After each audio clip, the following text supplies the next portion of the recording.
than starting from England and kind of pedalling off into the world, I thought it would be more fun if I started as far away from home as possible and then tried to ride the bike back to London. So that's the story I'm going to tell you today. Basically bought myself a plane ticket and I flew right to the eastern edge of Siberia because I thought that was about as far away as I could get, and I got off the plane, I started cycling. Eventually it took me just over 3 years to get home. I went through about 28 countries, about 30,000 miles.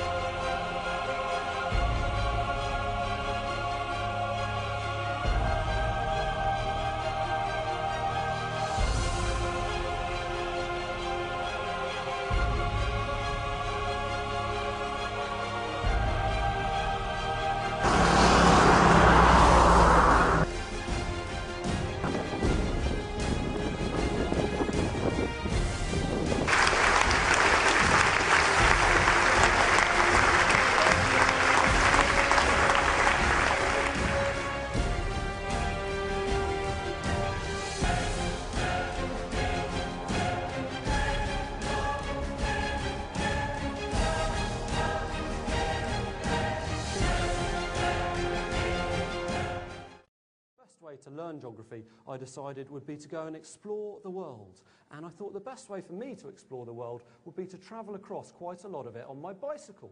But rather than starting from England and kind of pedalling off into the world, I thought it would be more fun if I started as far away from home as possible and then tried to ride the bike back to England. So basically, to cut a long story short, I looked at my atlas, I picked a point as far away from home as I could think of, and then I bought myself a one-way plane ticket to the eastern edge of Siberia, and then I got on the plane, flew to eastern Siberia with my bicycle, then I got off the plane and I started pedaling, and eventually it took me just over 3 years to get back home again. I went through 28 countries, about 30,000 miles, and I arrived home about 2 years ago now. So I've been back a little while now, living in London. But tonight I'm going to take you fairly quickly through those 3 years. But first of all, there is where I flew. You can see that pink line on the map. There's northeast Siberia. That was kind of the end of the road on the east side of the world. And I thought I'll just go to the end of the road and then I'll try and cycle back home again. This is the route I took to get home.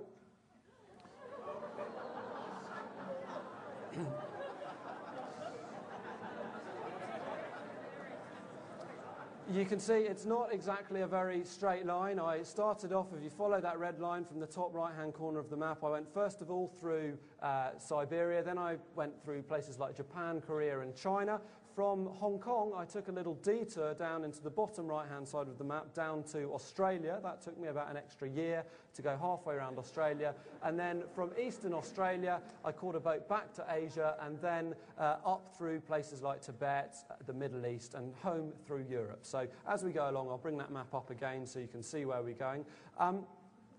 But this is the day I set off, and that's me on the left-hand side of the screen there with my bicycle. It's not a particularly amazing bicycle. It's just about a kind of $700 mountain bike. So it's a nice solid mountain bike, but nothing kind of super fancy. But you can see on the front and the back of the bike, I've got lots of bags, and I'll show you a photo in a minute of what I was carrying inside all those bags. On the right-hand side of the photo is my old school friend Al, who I was cycling with just in the Siberian part of the journey. So you'll see quite a lot of pictures of him at the beginning. And notice also, the day we set off, it was a beautiful day, lovely blue sky, and this was September 2004. And it was beautiful weather to begin a long bicycle journey in September in Siberia.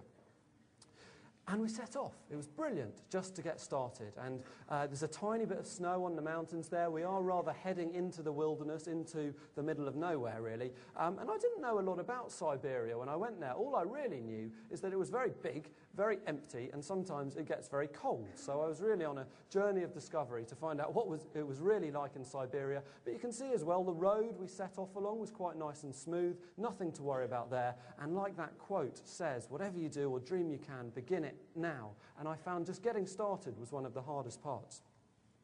One of the strange things we saw early on in Siberia were these towns next to the road which had been completely abandoned. All the people seemed to have disappeared. They were kind of like these ghost towns next to the road.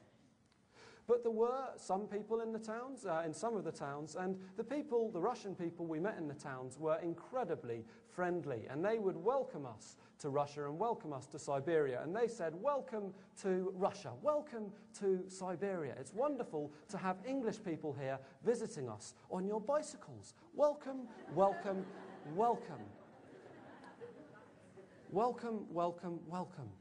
But why have you come in September? Because in 1 month, in October, the Siberian winter is going to arrive, and the Siberian winter is very, very, very cold. And we're sorry to say this to you, but if you keep going down this road, we're sorry to say this to you, but we think if you keep going down this road on your own, on your bicycles, within a month, we think, almost definitely, you are going to die. You are going to freeze to death in the Russian winter. So I started getting a bit nervous about freezing to death. And then other Russians came up to us and they said to us, well, if you have enough clothes and equipment with you, maybe you won't freeze to death. In fact, we don't think you're going to freeze to death. We think it's far more likely you're going to be eaten by the Russian bears. That's how you are going to die. And I got very nervous about that. And other people said, no, no, you won't freeze to death. You won't be eaten by the bears. You're going to be eaten by the wolves. That's how you'll die. And so it was like everybody we met, they were incredibly friendly, but they were slightly pessimistic, and they were all absolutely convinced we would die. They just couldn't decide how we were going to die. And so I was getting more and more nervous. I think it was only because my friend Al at this point was a lot braver than me. He encouraged us, and we decided just to keep going anyway. Well, sure enough, about a week later, just like the Russians had warned us, the winter started to arrive. And you can see me looking rather shocked there on my first morning of snow outside the tent.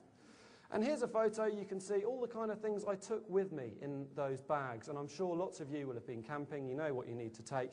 And it's basically the same in a Siberian winter.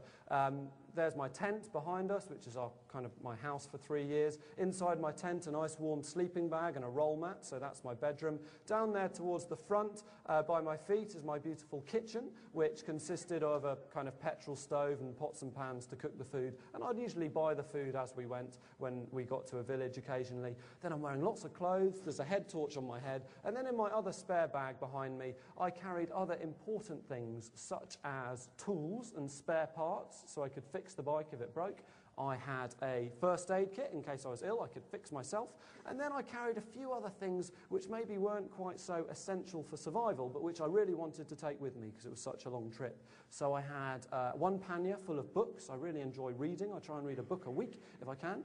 So I had a big pile of books. I also took my Bible with me. I'm a Christian. That's a very important source of strength for me. And then a few other things. I had like a camera to take these pictures, and I had a kind of music player to listen to music as I went.